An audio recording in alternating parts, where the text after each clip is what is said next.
bilang SDOs na dapat alam kung saan nagagasta ang confidential funds at hindi dapat ito ibinibigay kung kani-kanino man. Kaya naman, walang pwedeng presumption kundi binulsa nila SDOs Acosta at Edward Fajarda along with other employees and key officials of the OVP and DepEd ang confidence and personalities involved in relation to the utilization of the confidential funds.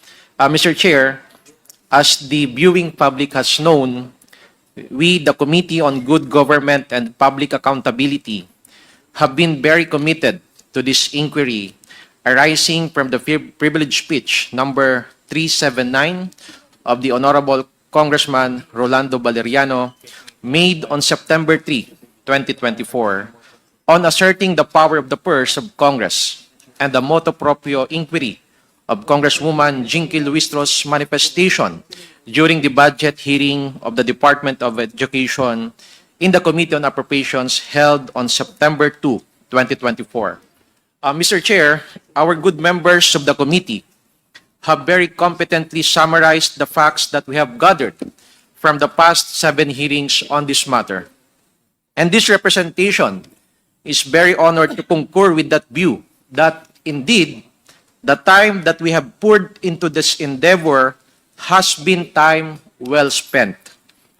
For we have not only assisted the general public in understanding the process of disbursement of regular and confidential funds and their striking differences, we have also discovered alarming gaps and anomalies in the disbursement process and even outright violations of it.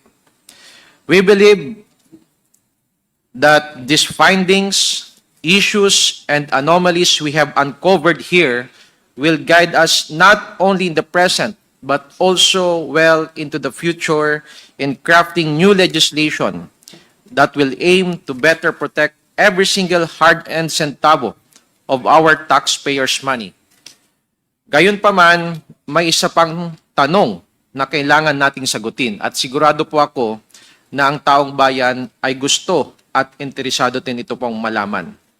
Ano po ba ang mga potensyal na legal liabilities, both criminal and administrative, sa mga natuklasang anomalya sa ating investigasyon? Mr. Chair, I, together with other members, have taken on the task of outlining some of the potential legal ramifications and liabilities arising from the facts that we have uncovered. Ang unang krimen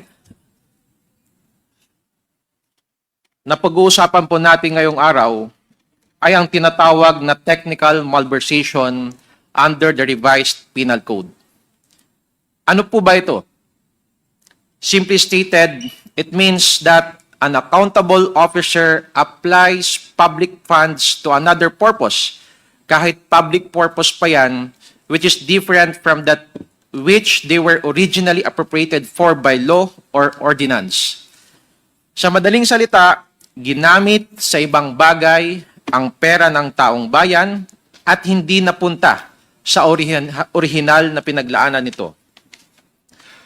Mr. Chair, shown on o di kaya yung head of agency. Second, yung public funds na nasa custody niya napunta o ginamit sa ibang public purpose. Third, yung public purpose na pinuntahan ng public funds ay hindi yung purpose na inaprubahan na paggagamitan ng public funds na yon. Kaya naman, ang technical malversation ay base sa paggamit ng public funds sa ibang bagay kung saan ito ay talagang nilaan, kahit anuman ang intensyon o purpose ng paggamit nito. Even if the public funds are used for the benefit of the people, this is still penalized by law. Let's look at several instances of technical malversation that we have seemed to have uncovered. Ang pinag-uusapan po natin sa hearing na ito ay kadalasan tungkol sa confidential funds. Paulit-ulit po, and as confirmed by the Commission on Audit itself, confidential funds are only to be used for confidential expenses. Kaso pagdating po sa Office of the Vice President, yung COA na po mismo ang nag-flag sa pamamagitan ng Notice of Disallowance which says na hindi mapakita ng accountable officers kulang-kulang ang mga binigay na dokumento o ebidensya na magpapatunay o magpapakita na confidential funds were used for the confidential expenses that are allowed under the joint circular. Let us emphasize that the joint circular requires that the confidential funds must be spent only for confidential expenses like those incurred in relation to national security and peace and order, confidential activities, among others. Such requirement was not complied with by the OVP, katulad ng itong tinutukoy na payment of tables, chairs, desktop, computers, and printers which were not even specified to be for confidential operations. Let's assume na lang po, dahil hindi alam ng SDO kung totoo ba o hindi, na talagang gumastos ng 3.5 million pesos ang OVP para sa mga office equipment na ito. Mali po na confidential funds ang ginamit nila for this. This is clear technical malversation. Mr. Chair, next slide please. Now, this one is very significant po. Presumption of malversation. Of course, there's such thing po na tinatawag na presumption of malversation, and this is found under revised penal code. At ang ibig sabihin po nito, kapag ikaw, accountable officer ka, you were given custody over public funds at ikaw ang accountable for those funds.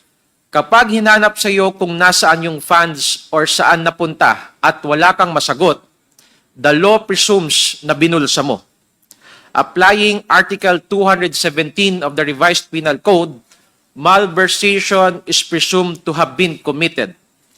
Kaya kapag accountable officer ka, dapat po napakaingat mo na hinahawakan ang public funds na ito. Hindi mo ito basta-basta ipapasa sa ibang tao.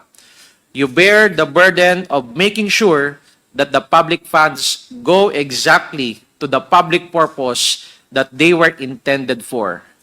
Unfortunately, Mr. Chair, when the committee in the hearing last November 25 asked Special Disbursing Officer Acosta and Edward Pajarda on where the confidential funds were spent on, they could not give answer.